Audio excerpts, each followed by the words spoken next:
When our Coalition-S exploration drones found the Sol system, we knew just from initial scans that there was nothing much of note there. Most of the planets there were completely devoid of life of any kind, just a handful of barren rocks and gas giants. The only planet that was interesting was the third planet, which scans showed to be filled with life. Over the next several days, our probe scouted the Earth. While it could not see much through the immense amount of space debris that littered the planet, apparently from failed launches into space, it got some intel on what was on the surface. There was a diversity of flora and fauna, an abundance of liquid water that shockingly was littered with specks of stagnant islands of debris, and a sapient species known as humans that seemed to be the cause of the somewhat common structures and the aforementioned space debris. Scans showed there to be just about 8 billion members of this race.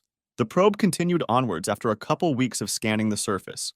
Its primary mission was to explore a newly discovered system that seemed to be rich in resources, and it wouldn't stop for some out-of-the-way planet on the edge of nowhere. Sure, the humans had realized that they could go to space, but by the amount of debris hovering around their planet, all of their attempts had basically failed. It seemed to most scientists that the humans would need another 400 years before they made ships capable of leaving the Earth, and even more to discover FTL travel on their own.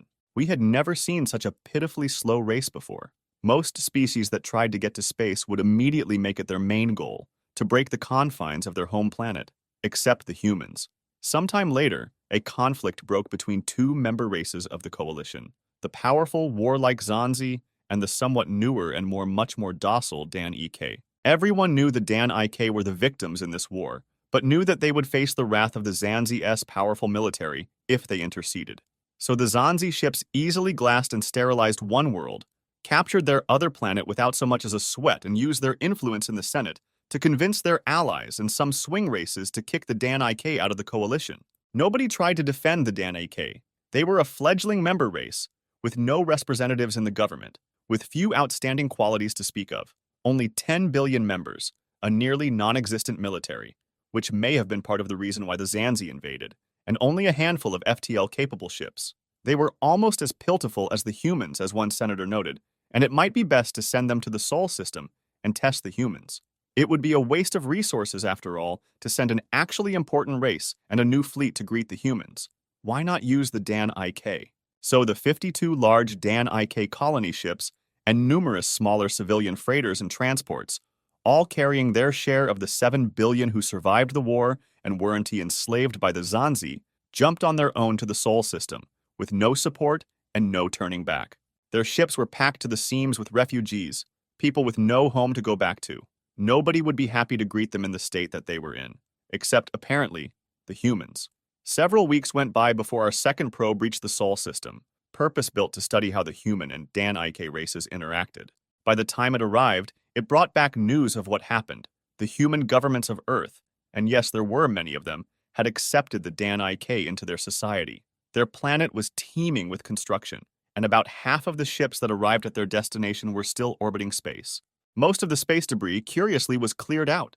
It would be a while until they were fully adapted, though. Nobody could handle so many refugees at once, except, as we found out, the humans. As the few researchers tasked with watching the drone footage saw, the residents of Earth adapted extraordinarily quickly to their new situation.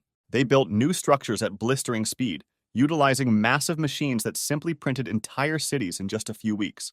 Dan IK freighters that once shipped cargo now moved in the asteroid belt, mining materials to build new structures, and most surprisingly, new ships. The humans had apparently learned to reverse engineer virtually every technology the Dan IK had to offer, from particle shields to FTL drives. Vehicles that once were wheeled or tracked were converted to hold anti-gravity nodes. New unique ships, supposedly of human design, were built, and to our shock, they proved even faster than the Dan IK ships to precede them. Never had we seen such industriousness before.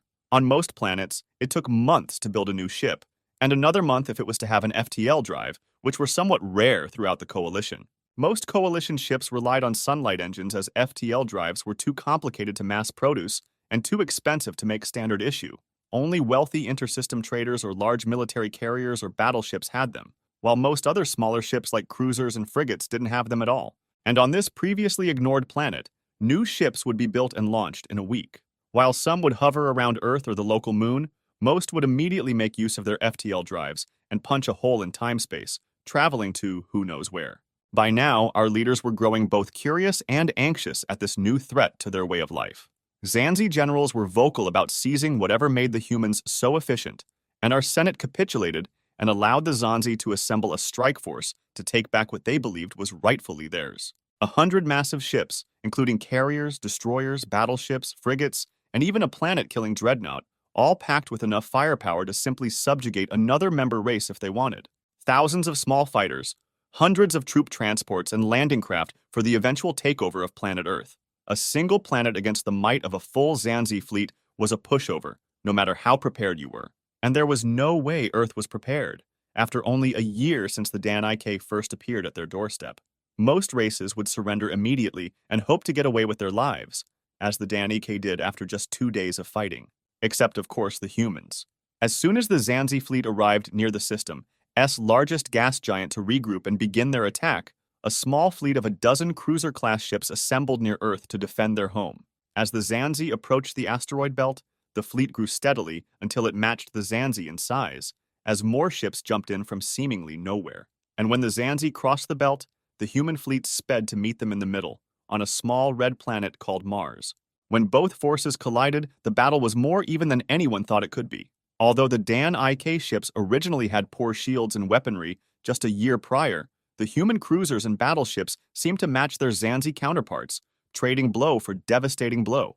The Zanzi fleet was whittled down to 50 ships, including their flagship dreadnought, and a few carriers meant for subjugating a planet, battling against 60 human cruisers and destroyers, all intent on driving back the enemy.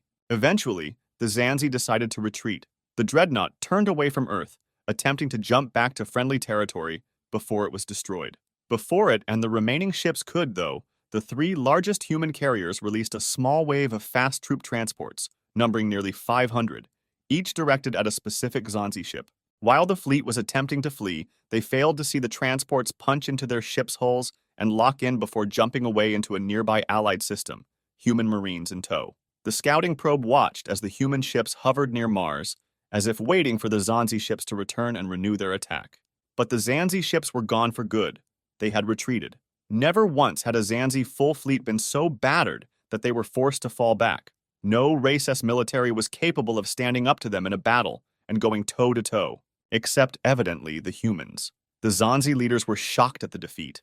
An entire full fleet and 4 million servicemen, reduced to quarter strength by the effort of a single planet, and what were a bunch of fumbling apes just 400 days ago? There was outrage at this turn of events, and the Zanzi generals called for the flag admiral to be reprimanded, executed, and perhaps even demoted to midshipman afterwards. However, communications with the flagship dreadnought were never answered, and the ship was presumed destroyed. This was even worse. One of their prize flagships destroyed? Those ships were the top of the line, and there were only 9 of them in the entire coalition. It was unfathomable. The Zanzi prepared to mobilize their entire military, since the rest of the coalition didn't want to step in for a number of reasons.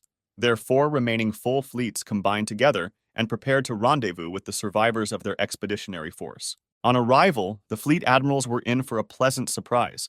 Their prized dreadnought was not, in fact, destroyed.